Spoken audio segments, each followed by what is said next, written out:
तो पिछले एपिसोड में आपने देखा कि आस्केलड और बाकी सब थोरकिल की सेना से भाग रहे होते हैं और तभी वेल्स के एक राज्य के जनरल उनको बचा लेते हैं और अपने राज्य में ले आते हैं। लेकिन उन्हें किंग स्वेन के महल तक पहुंचने के लिए वेल्स के दूसरे राज्य को भी पार करना होता है। तो उस राज्य के कुछ लोग उनके सामने आते हैं और उन पर तीर चला देते हैं, लेकिन वो तीर उनमें से किसी इंसान को नहीं लगता और वो लगता है आस्केलड के घोड़े को। अब आगे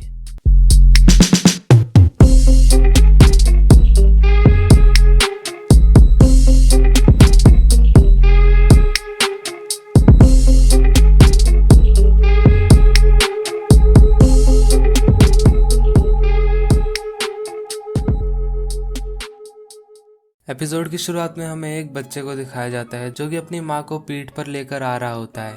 वो एक आइलैंड में पहुंचता है और कहता है, मेरी माँ जल्द ही मर जाएंगी। इन्होंने कहा कि ये अपने घर लौटना चाहती है, तो मैं इन्हें यहाँ ले आया हूँ। और फिर कहानी प्रेजेंट में आती है जहाँ पर फ्लोकी किंग स्वेन से कहता है, हमारी सेना ने विरोधियों को वेसेक्स में हरा दिया है, बस अब कुछ ही समय में हम वो जमीन भी जीत लेंगे। अगर सब कुछ सही रहा तो सर्दियों से पहले सब कुछ निपट जाएगा। किंग स्वेन कहता है, और लंदन का क्या, और कन्यूट का कहाँ है वो? फ्लोकी बताता है, कन्यूट की कमान में जो सेना थी उस पर थोरकिल ने हमला किया, इसके अलावा हमारे पास कोई जानकारी नहीं है। मैंने अफवाहें सुनी है कि मालब्रो में वो एक दूसरे से उलझे थे, मुमकिन है कि वो वहीं के कुछ सिपाहियों के साथ मिल गए होंगे। फिर भी हम ये पक्के तौर पर नहीं कह सकते कि वो वहां से सुरक्षित निकल पाए या नहीं। और फिर कहानी आस्केलड की तरफ आती है जहाँ पर वो तीर चले थे। आस्केलड कहता है, सभी लोग शांत हो जाओ, ध्यान से सुनो, जवाबी हमला मत करना, कोई उन्हें कुछ नहीं करेगा। और आस्केलड ने ऐसा इसलिए कहा क्योंकि उसे ये पता है कि उन्होंने किसी भी इंसान पर हमला नहीं किया, वो सिर्फ हमें डराने के लिए ये सब कर रहे हैं। और वो आदमी जो सामने खड़ा होता है और दूसरे राज्य का होता है, उसका नाम होता है एस्सर।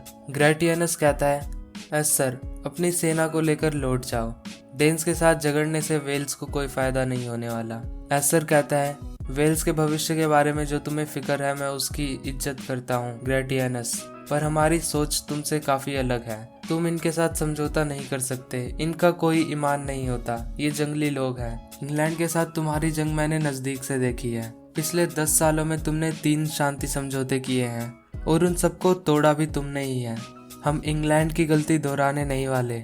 हम राजकुमार को पकड़ लेंगे और एक ढाल की तरह इस्तेमाल करेंगे। राजा के दिल में अपने बेटे के लिए थोड़ा बहुत प्यार तो बचा ही होगा।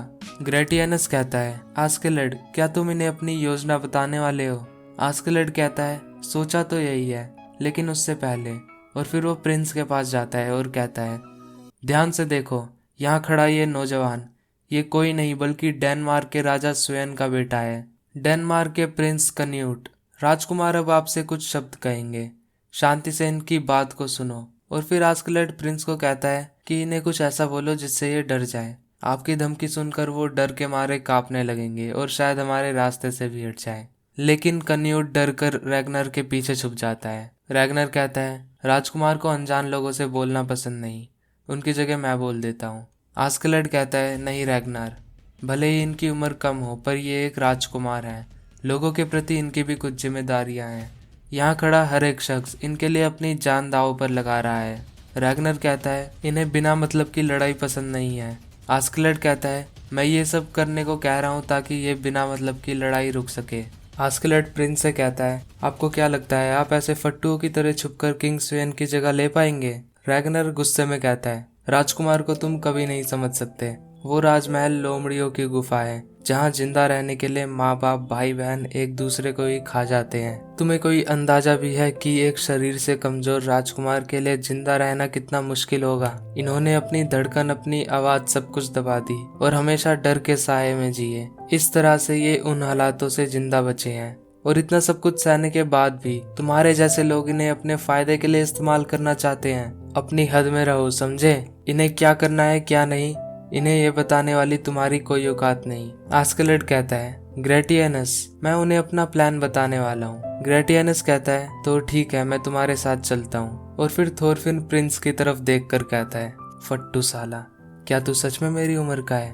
और ग्रेटियनस यहाँ चलते चलते कहता है, वो आदमी, उसका नाम रैगनार है ना, उसे नहीं पता कि एक दिन परिंदे को अपना घोंसला छोड़ना ही पड़ता है। जो कुछ भी कर रहा है वो उस बच्चे के लिए वो ठीक नहीं है। अपने प्लान को कामयाब बनाने के लिए हमें काफी चीजों पर मेहनत करनी पड़ेगी। सबसे पहले तो उस परिंदे को उस घोंसले से बाहर निकालना होगा, और फिर वो एस्टर के पास पहुंच जाते हैं और एस्टर अपने सैनिकों को कहता है कि मैं अकेले बात करूंगा, इसलिए मेरे से दूर चले जाओ। एस्टर कहता है, तुमने अपना नाम आस्कलेट बताया है ना, तुमने हमारे शहर से गुजरने की और अपने आदमियों के लिए खाने के सामान की मांग की है। मैं एकदम से तो हाँ नहीं कह सकता। हमारा राज्य भले ही छोटा हो, पर हमारे राजा की भी कोई इज्जत है। तुम्हारी मदद के बदले में हमें क्या मिलेगा? मुझे पक्का करना है कि ये सौदा दो समझदार लोगों के बीच हो रहा है, वरना मेरे आदमी सोचेंगे कि हमारा राजा सिर्फ 100 डेन सिपाहियों से डर गया। और हाँ, आपको बता दूं कि डेनमार्क के लोगों को डेन्स कहा जाता है। आस्कलेट कहता है, इतनी आसानी से अगर तुम हमारी बात मान लेते तो फिर बात ही क्या थी।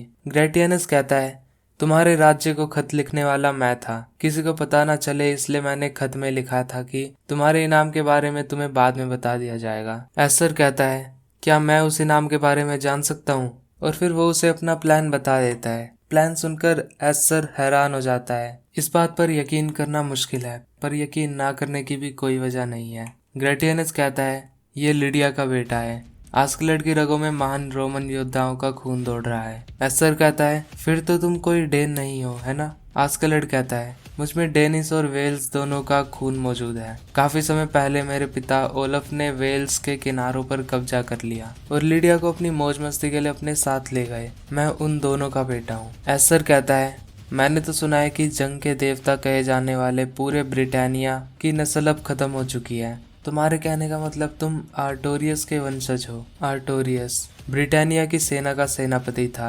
इंग्लैंड का एक ऐसा शहर जहां 5वीं और 6ठी शताब्दी में सबसे महान योद्धा रहा करते थे। 516 में उसने ब्रिटानिया पर हमला कर रहे सैक्सन्स और अंग्रेजों को हराकर ब्रिटानिया में अमन कायम किया था। उसकी कहानियां हम बचपन से सुनते आ रहे हैं। तुम्हारे पास कोई सबूत है तुम्हारी इस कहानी को सच साबित करने के लिए? ग्रेटियनस कहता है, जब ये 14 साल का था तब ये लिडिया के साथ वेल्स आया था और पहली बार मुझसे मिला था। और फिर हमें एपिसोड के शुरुआत वाला सीन दिखाया जाता है और वो बच्चा जो अपनी माँ को लेकर एक आइलैंड में आता है वो होता है आस्कलेड और वो आइलैंड होता है वेल्स। आस्कलेड कहता है, उन्हें काफी लंबे समय तक मेरे पिता इस्तेमाल करते रहे। जब वो बीमार रहने लगी तो उन्हें अस्तबल में फेंक दिया गया। एस्टर कहता है, पर किसने सोचा था कि उस महान वंश का आखिरी बचा हुआ खून एक डेनिश खून में मिला हुआ होगा। आस्कलेट कहता है, मेरे मिले जुले खून की वजह से ही मैं इन डेन्स के साथ घुल मिल गया हूँ। दूसरे शब्दों में समझाऊं तो डेनमार्क की सेना में वेल्स का भी एक आदमी शामिल होगा, यानी कि मैं। और अगर मैं उस बच्चे को डेनमार्क का अगला राजा बनाने में कामयाब रहा तब मैं उसके राज्य में एक बड़ा दर्जा हासिल कर सकूंगा। अगर ऐसा हुआ तो मैं डेनमार्क का वेल्स के साथ एक शांति समझौता करा सकता हूँ। एस्टर कहता है, मुझे बस एक बात की चिंता है, तुम्हारी परवरिश डेन्स के बीच हुई है। क्या तुम्हें पूरा यकीन है कि तुम्हारी नसों में डेन से ज्यादा आर्टोरियस का खून है? आस्कलेट कहता है, तुम्हें मेरा यकीन करना ही होगा। मेरे खून का तो पता नहीं, पर मुझे डेन से नफरत है। और फिर अगले सीन में आस्कलेट की सेना के सारे आदमी अपने अपने हथियार उस राज्य की सेना के हाथ में दे रहे होते हैं, लेकिन रैगनर अपनी तलवार छोड़ने से मना कर देता है। आस्कलेट कहता है, उस राज्य को पार करते वक्त बस हमें बंदी होने का दिखावा करना है। बॉर्डर पार करते ही मैं तुम्हें ये लौटा दूंगा। इस तरह से उनकी इज्जत भी रह जाएगी। रैगनर कहता है, अजीब है, तुम्हारे आदमी तुम्हारी बात मान कैसे लेते हैं? आस्कलेट कहता है, बात यह है कि मेरे आदमियों को मुझ पे भरोसा है। ओए थोरफिन, तुम भी अपने हथियार दो। थोरफिन कहता है, चला जा। रैगनर कहता है, क्या तुम कुछ भरोसे के बारे में कह रहे थे? आस्कलेट कहता है, इसकी बात अलग है, ये अजीब लड़का है। थोरफिन रैगनार से कहता है, ध्यान से सुन, मैं इसका आदमी नहीं हूँ बल्कि दुश्मन हूँ। आस्कलेट कहता है, 2 बंदों के हथियार रखने से उन्हें कोई परेशानी नहीं होगी। और फिर वो उस राज्य से गुजरने लगते हैं और वहाँ के लोग उन्हें देखकर बड़ा गुस्सा होते हैं और उन्हें उल्टा सीधा बोलने लगते हैं। थोरफिन प्रिंस से कहता है, क्या हुआ राजकुमारी, अगर तुम्हें कुछ बोलना है तो खुद बोलना सीखो, तुम्हारे मुंह में जुबान नहीं है क्या? कन्यूट कहता है, मैं नहीं बोलता इसका मतलब ये नहीं कि मैं कायर हूँ, मैं बस चौकन्ना रहता हूँ। मैं एक राजकुमार हूँ, मैं तुमसे बहुत अलग हूँ। मैं ऐसे ही कुछ भी नहीं बोल सकता, खासकर एक अनजान देश में। राजा यानी अपने पिता के आदेश के बिना मैं किसी के साथ कोई शांति समझौता नहीं कर सकता, और ऐसे ही कुछ भी नहीं कह सकता जिससे मेरे पिताजी को तकलीफ हो। और फिर ऐसे ही उनकी थोड़ी बहस होती है और रैगनर ये देखकर बहुत शॉक्ड हो जाता है, क्योंकि प्रिंस कभी भी रैगनर के अलावा किसी और से बात नहीं करता। और फिर वो कई दिनों तक चलते रहते हैं। इसी बीच प्रिंस कॉन्ट्रैक्ट पे साइन करता है और कुछ दिनों बाद बर्फ पड़ने लगती है। रैगनर कहता है, आस्केलेड तुम लोग ज्यादा तेज नहीं चल सकते क्या, वरना हम लोग बर्फ में फंस जाएंगे। आस्केलेड कहता है, हम लोग मर्सिया की उत्तरी सीमा पार करेंगे, हम वहाँ एक हफ्ते में पहुँच जाएंगे। रैगनर कहता है, तुम्हारा मतलब हमें दुश्मन के इलाके से होकर जाना होगा। अगर इस बर्फबारी में हम वेल्स के पहाड़ों में फंस गए तो यहीं फंसे रह जाएंगे। आस्केलेड कहता है, हम दुश्मन की सेना से काफी दूर हैं। रैगनर कहता है, पर तुम खाने पीने का इंतजाम कैसे करोगे? गांव के मालिक किसी डेन की मदद नहीं करेंगे। आस्केलेड कहता है, सब कुछ ठीक होगा, मैंने सब कुछ पहले से ही सोच रखा है। साथियों, हम लोग अभी अपना रास्ता बदलने वाले हैं। और आस्केलेड के इस डिसीजन से उसकी सेना में काफी सारे लोग गुस्सा होते हैं, लेकिन फिर भी वो आगे चलने लगते हैं। तो ये एपिसोड यहीं खत्म होता है। वीडियो पसंद आई हो तो लाइक करना। इस वीडियो का लाइक एम है ओनली 60 लाइक्स, और 60 लाइक्स के बाद ही नेक्स्ट एपिसोड आएगा। और अगर आपने इंस्टा पे फॉलो नहीं किया है तो कर लो, ताकि आपको वीडियो से रिलेटेड अपडेट्स मिलती रहें। और 100 फॉलोअर्स के भी काफ़ी करीब हैं हम। कमेंट कर देना ताकि इस वीडियो की रीच बढ़े। बाकी मैं मिलता हूँ आपसे नेक्स्ट वीडियो में। Thanks for watching and good bye.